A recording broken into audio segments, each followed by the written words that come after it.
Je vote pour la science avec Isabelle Burgon. Bonjour à vous, bienvenue à Je vote pour la science. La campagne pour les élections fédérales bat son plein, mais est-ce que la science sera de la partie ? Aux deux débats des chefs, les candidats parleront de finances, d'économie, d'immigration et même d'identité. Cela a été annoncé. Parleront-ils aussi d'environnement, de changement climatique et de recherche scientifique ? Nous l'espérons, mais c'est moins sûr. Cela serait pourtant une bonne chose, car la science et ses enjeux sont partout, surtout qu'un récent sondage montre que la population canadienne est de plus en plus sceptique face à la science. Une personne sur 3 doute de la science et les scientifiques sont encore vus comme élitistes par un citoyen sur 2. Et même si la grande majorité de la population affirme s'y intéresser, un grand nombre ignore les innovations qui ne vont pas dans le sens de leurs convictions. La période des élections est également l'occasion de faire un petit bilan du gouvernement Trudeau. Et si d'un côté Ottawa marque des points avec le rétablissement du questionnaire long du recensement national, la nomination d'une scientifique en chef et le retour de la liberté d'expression des scientifiques fédéraux, l'actuel gouvernement fait du surplace lorsqu'on regarde les effectifs scientifiques et le financement de la recherche. Cette semaine, à Je vote pour la science, nous vous parlons des élections fédérales et de la place de la science dans les débats. Restez avec nous.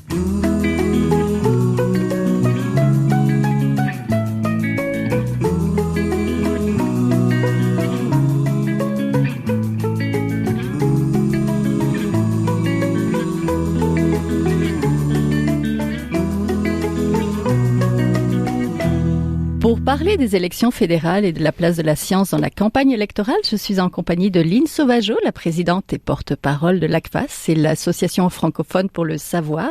Elle est également présidente directrice générale de l'Institut Robert Sauvé en santé et sécurité du travail. Bonjour. Bonjour. Je suis aussi en compagnie de Michel Rochon, le président de l'Association des communicateurs scientifiques du Québec. Lui, il est auteur, conférencier, animateur, compositeur, pianiste, ancien journaliste aussi. Arrêtez, c'est trop. Bonjour. Bonjour Isabelle. Et on est en compagnie de Catherine Côté, professeure agrégée à l'École de politique appliquée de l'Université de Sherbrooke. Vos recherches portent sur l'influence des médias sur le comportement politique, notamment le cynisme politique, et vous analysez l'opinion publique et l'image des campagnes électorales depuis, je pense, 97, il me semble. Eh oui, oui. Bonjour. Bonjour. Donc, bienvenue à tous les trois. Nous sommes en temps d'élection. Au débat des chefs, les candidats parleront de science. En d'autres mots, la science est-elle ou devrait-elle être un enjeu électoral? Peut-être, Madame Sauvageau, pour commencer? Je dirais que la science est rarement un enjeu électoral, mais il y a plusieurs enjeux électoraux dont une partie de la réflexion ou alors même, je dirais, le fait d'être un enjeu électoral est basé sur la connaissance ou sur les faits scientifiques. Donc, pensons au climat. Oui. Je pense que c'est le sujet par excellence sur lequel on pourrait imaginer ou on sait que la science fait partie, amène ce sujet-là à l'agenda électoral. Oui, Michel Rochon. Je vais prendre au bon Madame Sauvageau. Il y a quelques heures, c'est tout frais. On a fait une grande marche pour l'environnement avec la belle Greta. Oui. Et Greta ne fait que parler que de science et des faits scientifiques. On est dans le milieu de la campagne électorale et aucun candidat n'a pris au bon ce grand phénomène, cette grande marche pour proposer justement dans leur plateforme électorale des enjeux scientifiques, de l'argent, des promesses. Rien de cela. C'est tout à fait la preuve que la science passe à côté bien souvent. Oui. Professeur Côté, au débat des chefs, pensez-vous qu'ils vont parler, les candidats vont parler de science? Est-ce que ça va être mis en avant ou pas du tout? J'en doute fort, malheureusement. En fait, ce qui va probablement arriver, c'est que si on en parle, ça va être justement probablement par le biais de l'environnement, ce qui est pas si mal quand même, parce que ce sera une porte d'entrée à ce moment-là. Mais quant à parler du rôle de la science en tant que telle, ou plus d'argent pour la recherche, etc., ça devrait être mis à l'écart. Donc, ça sera plutôt une question de croire ou pas les études sur l'environnement ou sur le réchauffement climatique. Ça pourrait servir d'argument en tant que tel lors d'un débat, mais ça ne deviendrait pas un enjeu en tant que tel. Oui, malheureusement. Hein. Michel Rochon, on a beaucoup parlé du climat, d'intelligence artificielle, mais a-t-on assez parlé des résultats probants de la recherche au pays ou de faits scientifiques dans les médias? Alors, j'ai écrit un article dans Le Devoir, une lettre ouverte, dans laquelle je fais la grande litanie de tout ce que la science au Canada fait pour à peu près tous les grands enjeux dans notre société. Et on constate que nos politiciens ne s'en servent pas, ne le mettent pas de l'avant. Et le Canadien moyen, donc, est ignorant et ne sait pas exactement ce que les scientifiques canadiens font juste. Quel est l'apport des scientifiques au fédéral, au provincial, dans les universités, dans les institutions de recherche? Tout ça est comme un grand noir et sans relief.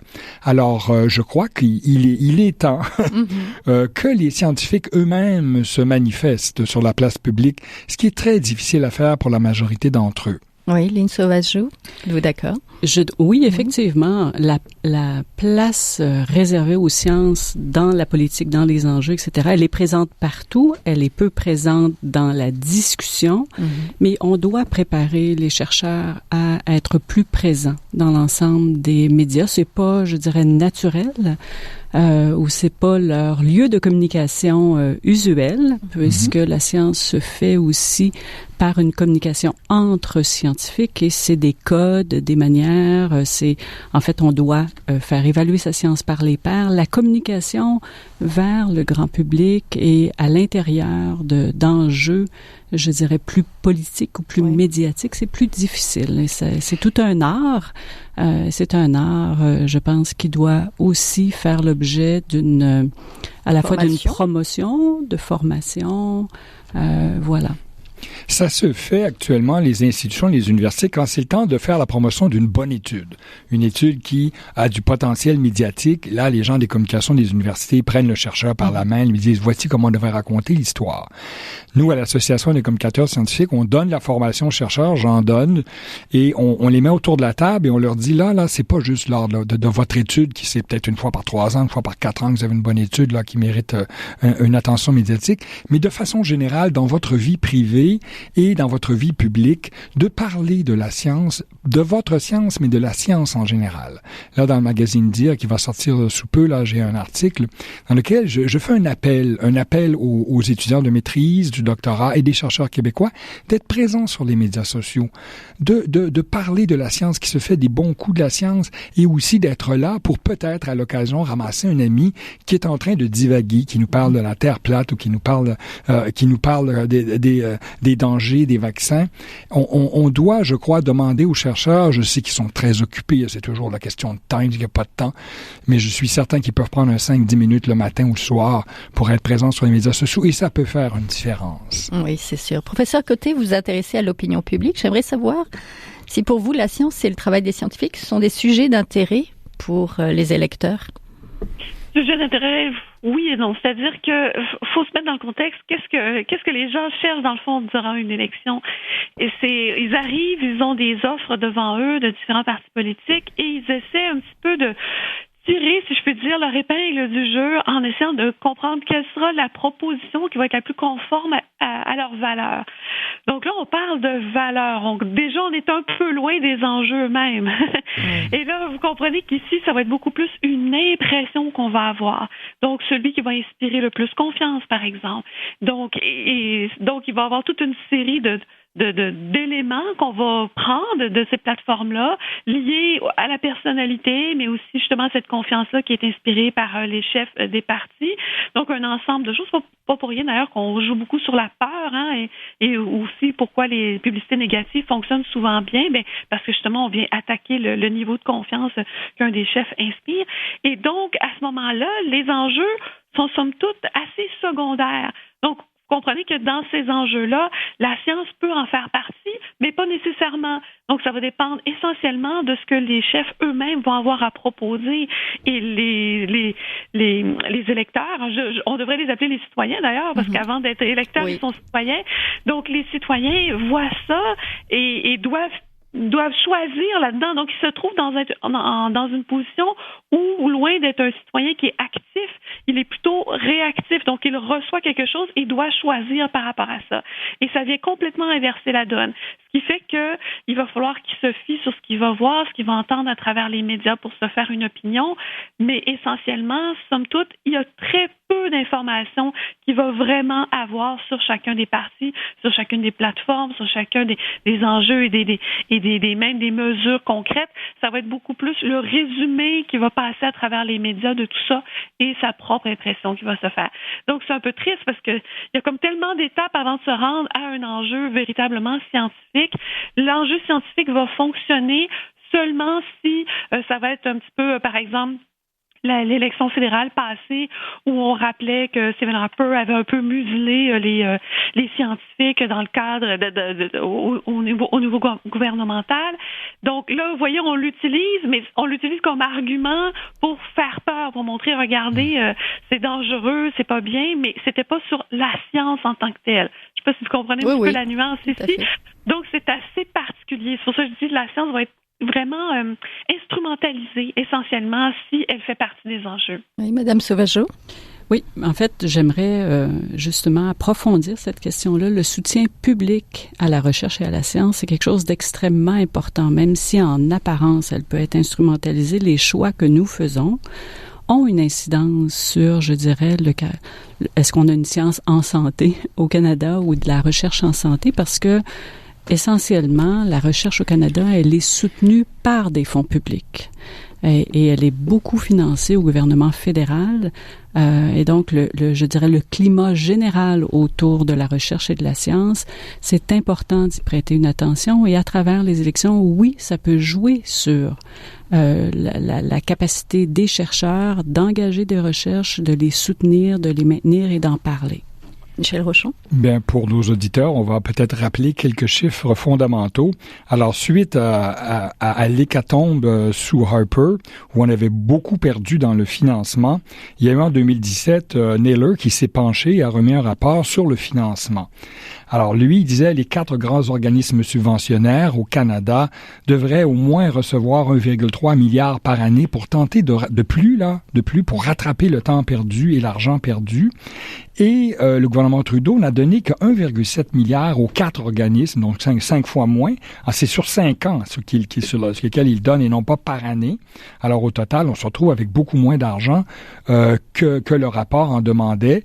Alors ça ne se rend même pas sur la place publique. Actuellement, durant la campagne électorale, on ne parle pas du financement de la science. Il n'y a même pas de perception de la part du public que nous avons un problème de financement de la science au Canada. Alors, je ne sais même pas, il reste que quelques jours à la campagne, si nous aborderons cette question-là. Alors, ça devient encore souterrain. C'est véritablement dans les officines des sous-ministres et des dirigeants subventionnaires que le combat se fait. Le combat ne se fait pas sur la place publique. Oui, c'est ça. On va faire un petit bilan du gouvernement Trudeau tout à l'heure, mais là, je voudrais qu'on reste peut-être au récent sondage qui montrait la confiance des Canadiens envers la science qui recule. Les sceptiques de la science sont plus nombreux qu'avant. 1 personne sur 3 se dit sceptique contre 1 personne sur 4 auparavant. Les scientifiques sont toujours vus comme élitistes par la moitié des personnes interrogées et bon nombre ignorent les découvertes scientifiques canadiennes. Pourtant, 88%, c'est presque 90%, affirment s'y intéresser. Donc, qu'en pensez-vous, professeur Côté? Comment ça se fait qu'il y a que les gens font de moins en moins confiance à la science? C'est très particulier. On pourrait croire que les gens, au contraire, veulent quelque chose de vrai en cette période de fausses nouvelles, etc. Oui. C'est assez particulier, mais c'est un indice de la baisse de confiance envers tout, en fait. Ah. Les gens sont de plus en plus sceptiques envers tout. C'est une baisse de confiance généralisée. Les scientifiques en font partie, mais c'est même la profession enseignante. Et c'est surtout les médias eux-mêmes. Les gens ont de moins en moins confiance dans les médias. Si ça peut vous rassurer, entre guillemets, ils ont encore moins confiance dans les politiciens. Oui. Donc, ils sont ça nous rassure vraiment. Oui, ils sont vraiment en bas de l'échelle. Mais en tant que tel, c'est malheureux quand même. Là. Bon, j'en ris, mais c'est malheureux. En tant que tel, c'est vraiment une baisse de confiance généralisée. Et cette baisse de confiance-là, c'est pas pour rien que justement dans le sondage, on parlait qu'on les trouve comme hautains ou quoi que ce soit. C'est que les gens ont de plus en plus tendance, avec tout ce qu'on a comme opinion dans les médias, l'opinion de tous les gens compte autant que celle d'un scientifique. Là. Il n'y a pas plus de voix qui est donnée en tant que telle aux scientifiques, même bien au contraire avec ce qu'on disait tout à l'heure.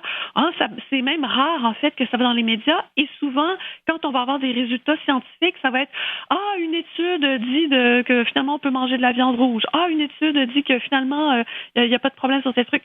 Et c'est très anecdotique et habituellement ça va être utilisé tout de suite après par un lobby d'un côté ou de l'autre qui va dire c'est ce qu'on vous dit depuis longtemps, voyez, etc. Donc c'est encore une fois instrumentalisé malheureusement et repris par la suite comme ça. Donc à la limite, le rôle du chercheur est très, très loin. On ne va pas interviewer nécessairement le chercheur pour parler de cette découverte-là.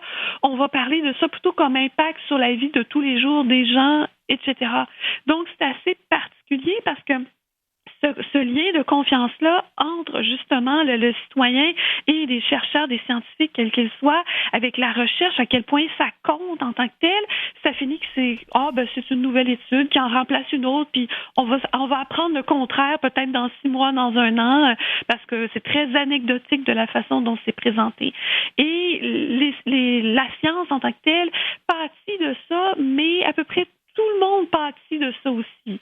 Donc, c'est que tout devient anecdotique et l'opinion devient de plus en plus importante que de donner le micro, justement, à des gens qui pourraient avoir une opinion qui est autre que simplement de l'opinion, mais une opinion basée sur des analyses, sur des faits, sur des recherches, sur plusieurs années d'expertise sur quelque chose. Donc, c'est assez particulier.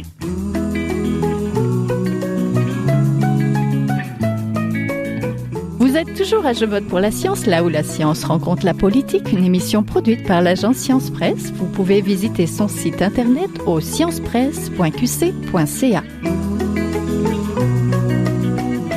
Michel Rochon, est-ce qu'il faudrait revoir notre manière de communiquer la science? Parce que visiblement, elle n'est pas assez compréhensible, pas assez accessible. J'étais président de l'Association des communicateurs scientifiques il y a 25 ans. Je le suis. C'est un retour pour moi à la présidente cette année. Il y a 25 ans, il y avait l'agence Science Presse, il y avait Québec Science, il y avait les Débrouillards, il y avait les Années-Lumière et il y avait Découverte. 25 ans plus tard, c'est la même chose. Il manque de diffusion scientifique dans les médias. Et comme Mme Côté le dit, on reste dans l'anecdotique. Il faut continuer, il faut en faire plus. Et on est capable. Alors, il faut que les gouvernements, dans leur plateforme, aussi fassent la promotion de dire on va faire plus de science. L'ACFAS travaille fort à tenter de rendre leurs scientifiques beaucoup plus près du public, de communiquer mieux. Alors, il faut que les médias aussi donnent plus de place à une science de qualité dans les médias grand public. Oui, c'est sûr. Oui, faire de la place à la science, mais aussi faire de la place, je dirais, à une meilleure compréhension du fonctionnement de la science. Oui. Comment ça marche? Comment ça marche? Une seule étude constitue pas des connaissances ou crée pas des connaissances valides, immuables. Et donc, il y a un mode de fonctionnement, il y a une façon de produire des connaissances, de l'accumuler et de dire, oui, effectivement, voici, ça c'est solide. Ça, on est en train de travailler sur ces questions-là. Il y a parfois des études qui avancent, qui reculent, etc. C'est l'accumulation d'une série d'études qui créent vraiment une science ou une connaissance des faits qui sont solides. Et ça crée de la confusion, je pense. Et ça, il faudrait arriver à communiquer mieux sur, chacune des études, mais comment est-ce que tout ça forme un tout cohérent? C'est le temps de faire un petit bilan, justement, du gouvernement Trudeau. Les libéraux ont amené des changements, la nomination d'une scientifique en chef, le rétablissement du questionnaire long du recensement. Mais par contre, du côté du financement de la science, ça a été un peu plus timide. Justement, on parlait du rapport Naylor tout à l'heure. Oui. Là, c'est ce qui ressort un petit peu. Madame Sauvageau, pour vous, quand vous faites le bilan de ces années-là, ces 4 années? Oui, je fais un bilan finalement assez positif. Sur le plan des mesures, je dirais structurantes, démusellement, rétablissement du formulaire long. C'est toutes sortes, c'est des choses au long cours, là. Ça va avoir des effets structurants. à long terme. Le gouvernement a établi ou a développé un poste de scientifique en chef. Madame professeure Mona Némer, qui occupe ce poste-là, développe des rôles de conseiller de scientifique dans chacun des ministères fédéraux qui a une forte vocation scientifique. Elle a fait adopter une politique sur l'intégrité. Toutes ces choses-là sont de nature à modifier justement la culture générale pour accepter ou pour prendre en compte la recherche, l'état de situation dans l'ensemble des domaines, je dirais, d'action du gouvernement fédéral qui ont une forte composante scientifique. On parle aussi de tout ce qui est en faveur de l'équité, diversité, inclusion. Donc, le gouvernement fédéral est préoccupé que les scientifiques nous ressemblent à la population et qu'on prenne en compte la diversité des préoccupations à travers les scientifiques ou le type de scientifiques, particulièrement ceux qui détiennent des chaires de recherche du Canada. Pour moi, c'est une action que j'estime extrêmement structurante. Il y a aussi la formation d'un comité de coordination des 3 agences canadiennes avec la scientifique en chef et les sous-ministres qui sont associés du côté de la science et du côté de la santé. Et ça, c'est de nature, je pense, à ouvrir des portes pour de la recherche un peu plus interdisciplinaire. Donc, encore une fois, c'est de bonnes nouvelles structurantes pour la recherche. Il y a la question du financement. Il y a eu un réinvestissement peut-être un peu timide. On attend des investissements supplémentaires, mais ces mesures-là m'apparaissent, moi, des bonnes nouvelles pour la recherche. Michel Rochon, est-ce que vous faites un bilan aussi positif? Moi, j'ai une question. Si on regarde au Québec, Rémi Quirion, qui est scientifique en chef du Québec, a aussi un portfolio, qui est le Fonds de recherche du Québec. Mm-hmm. Donc, il y a là une capacité d'agir à 2 niveaux. Et je ne sais pas, moi c'est une question que je me pose là, si Mona Némer n'aurait pas lieu elle aussi d'avoir la cagnotte avec elle. Est-ce que ça lui donnerait peut-être trop de pouvoir? Vous me regardez là avec un regard. En fait, c'est une très grosse question. Ouais. Pour le moment, Mme Némer, je pense qu'elle s'est d'abord préoccupée de la question de la recherche à l'intérieur des ministères et organismes qui étaient mis à mal, je pense, dans les années précédentes. Elle siège aussi sur le comité de coordination. Donc, l'idée, c'est vraiment de s'assurer avec ce comité-là que je dirais les conditions qui sont offertes à M. Quirion ici puissent être, même si c'est pas tout à fait la même organisation, que des effets similaires soient présents au Canada. On a la chance au Québec d'avoir nos organismes subventionnaires et ils font de belles et de grandes choses. Là, je pense à justement un nouvel appel à proposition pour un programme qui s'appelle Engagement, un programme qui permet aux citoyens de déposer des demandes et de participer à la réalisation de la science. Ça, c'est aussi, je pense, une bonne manière d'engager les citoyens dans la recherche. Oui, professeur Côté, on vous oublie pas. Vous, de votre côté, quel bilan faites-vous du gouvernement du côté de l'opinion publique de ces 4 années-là du gouvernement Trudeau? Ouf, ça c'est toute une question. Au point de vue de la science, c'est sûr que pour certains ça a été vu un peu comme un retour à la normale, si je puis dire. Donc ça a été disons, on a eu chaud avec le gouvernement Harper, avec tout ce qui s'était passé. C'est un petit peu plus c'est un retour du balancier, on revient plus à quelque chose de normal. Donc la position des gens par rapport à la science, c'était plus un soulagement là, qu'autre chose. C'était pas une préoccupation, mais c'était un soulagement. Donc, c'était plus dans ce sens-là. Et surtout, il y a beaucoup de sujets. Quand on n'en entend pas parler, ça veut dire que ça va bien. Je sais pas si vous comprenez un peu cette logique-là. Donc, les gens se disent, si c'est revenu à la normale, alors ça va bien. C'est pas la question se pose pas, donc ça fait pas partie nécessairement des préoccupations des gens principales, mais de savoir que ça va bien est suffisant souvent. Et d'ailleurs, on le voit un petit peu dans les slogans qu'utilise justement M. Trudeau présentement lors de la campagne électorale. Il y a un petit peu cette allusion-là qu'on ne veut pas revenir en arrière, entre autres avec les conservateurs. Donc, ce retour à cette situation difficile. Donc, on fait allusion à ça. C'est suffisamment vague qu'on ne sait pas exactement à quoi il fait référence, mais les gens vont se souvenir, ah oui, c'est vrai, il y avait toutes sortes d'affaires un peu épeurantes. Donc, les gens vont faire ce lien-là. Fait que c'est très particulier. Pour ce qui est de tout le bilan, là, ce serait autre chose là, par rapport à la science. Là. Il y a plein de choses qui ont été faites ou non. Mais c'est sûr que je reviens à mon idée de confiance. C'est essentiellement ça. Les gens, si le bilan n'est pas trop négatif d'un parti au pouvoir, quel qu'il soit, là, je parle pas nécessairement des libéraux ici, mais quel qu'il soit, quand un gouvernement en place a un bilan plutôt bon, donc il n'y a pas quelque chose de très grave en tant que tel, il n'y a pas de trop gros scandale ou quoi que ce soit, les gens ont tendance à donner un petit peu le bénéfice du doute et de persister avec ce gouvernement-là. Donc, habituellement, c'est ça. Donc, là, c'est de voir jusqu'à quel point les gens vont faire ce calcul-là avec le bilan de M. Trudeau. Vous remarquez qu'on en a peu parlé durant la campagne de son bilan en tant que tel. Hein? On a parlé du fameux blackface et brownface, de toutes sortes de choses comme ça. Là, on a parlé un petit peu plus d'environnement parce que c'était justement sur le radar un peu partout dans le monde et notamment ici avec les rapports en plus qui est arrivé durant la même semaine, la marche pour le climat. Et donc, ça se peut qu'on évalue par rapport à ça, mais en tant que tel, le bilan complet, on en a peu parlé. Donc, on va voir ça. Là, on a les débats qui commencent cette semaine, puis la semaine prochaine, jusqu'à quel point on va reprendre ces éléments-là. Est-ce qu'il va y avoir des attaques là-dessus ou non? Ou au contraire, est-ce que les gens vont plus miser sur l'avenir en disant, bon, c'est moins le bilan lui-même qu'on va critiquer que de proposer des solutions nouvelles? Ça sera à voir, mais habituellement, il y a ça, une espèce de prime. Si le bilan n'est pas vu comme étant trop négatif, habituellement, il y a une prime pour ça. Oui, la conseillère scientifique en chef fédérale Mona Nemer relevait récemment qu'il reste du travail à faire pour que les scientifiques fédéraux puissent pleinement déployer leur savoir-faire. Donc, pour terminer, selon vous, que faut-il faire pour faciliter le travail des chercheurs fédéraux et des autres chercheurs?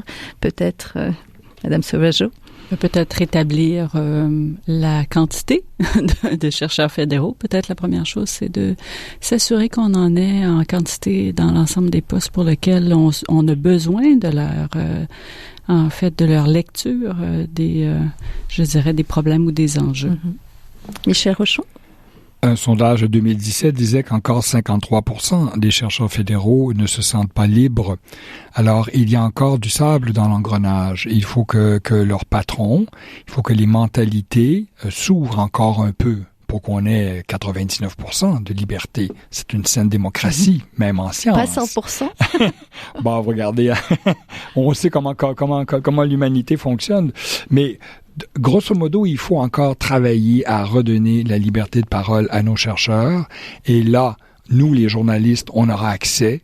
Et là, on pourra faire des bonnes histoires. Et là, on pourra communiquer encore plus. Merci beaucoup. Donc, j'étais en compagnie de Michel Rochon, président de l'Association des communicateurs scientifiques du Québec, de Lynne Sauvageau, présidente et porte-parole de l'Association francophone pour le savoir, l'ACFAS, et de Catherine Côté, professeure agrégée de l'École politique appliquée de l'Université de Sherbrooke. Merci. Merci à tous les trois.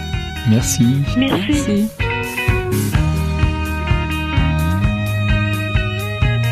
Voilà, c'est tout pour cette semaine. Je vote pour la science est une production de l'agence Science Presse avec Radio VM, à la régie Daniel Fortin, à la recherche, la réalisation de l'émission et au micro Isabelle Burguin.